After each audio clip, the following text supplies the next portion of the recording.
आईडीपीज़ ऐसे हैं जो कि सिर्फ अदलिब के अंदर आकर रुक गए हैं। किस तरह से रिलीफ वर्क यहाँ पर चल रहा है, क्या इन लोगों को ज़रूरत है इस रमज़ान मुबारक में, हम किस तरह से इनकी मदद करके अपने इस रमज़ान को बाबरकत बना सकते हैं, किस तरह से रहमत रमज़ान और अल्लाह की रहमत को समेट सकते हैं, एक हम उस तरफ चलेंगे और आपको मैं असल कहानी और सूरत हाल दिखाऊँगा। आइए चलते हैं। शाम के अंदर हम मौजूद हैं और शाम की सूरत हाल आपके सामने है। शाम का ये वो इलाका है जिसको अदलिब कहा जाता है और अदलिब वो इलाका है जहाँ पर केमिकल बॉम्बिंग हुई थी। और जैसे जैसे हम इस मोहल्ले के अंदर आते हैं तो हमें चारों इतराफ में गोलियों की बौछार दिखाई देती है। इस घर के अंदर अगर हम जाते हैं तो यहाँ पर तबाही फैली हुई है, इस पूरी मार्केट के अंदर तबाही फैली हुई है। इस तरह हम इस पूरे मोहल्ले के अंदर आते हैं तो ये पूरे का पूरा मोहल्ला इस वक्त तबाह हो चुका हुआ है। ये सामने जो घर है ये बाकायदा यहाँ पर बॉम्बिंग हुई थी जिसने सारे इलाके को तबाह बर्बाद करके रख दिया है।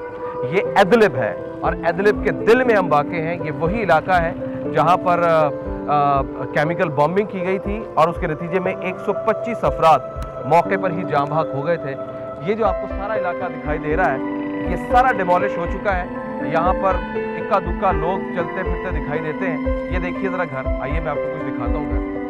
हम हैरान हो गए हैं इन सारे इलाके को देख के। जहाँ जहाँ से हम गुजरते हैं हमें हर तरफ तबाही फैली हुई दिखाई देती है।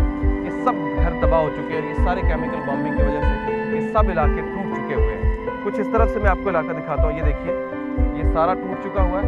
इस तरफ ये सारा इलाका देखिए बिल्कुल डिमोलिश हो चुका हुआ है। सड़क के उस पार सारे इलाके टूट चुके हुए हैं। ये सूरत हाल है इस वक्त अदलिब की जहाँ पर केमिकल बॉम्बिंग हुई थी। लोग यहाँ पर घर बार छोड़ चुके हैं। यहाँ के घर बार के रहने वाले लोग सब कुछ अपना सब कुछ छोड़ के चले गए हैं। इसी तरह घरों के अंदर ज़रा थोड़ा सा आएँ, मैं आपको कुछ और चीज़ें दिखाता हूँ। कोशिश करते हैं कि इस घरों के अंदर जा सकें।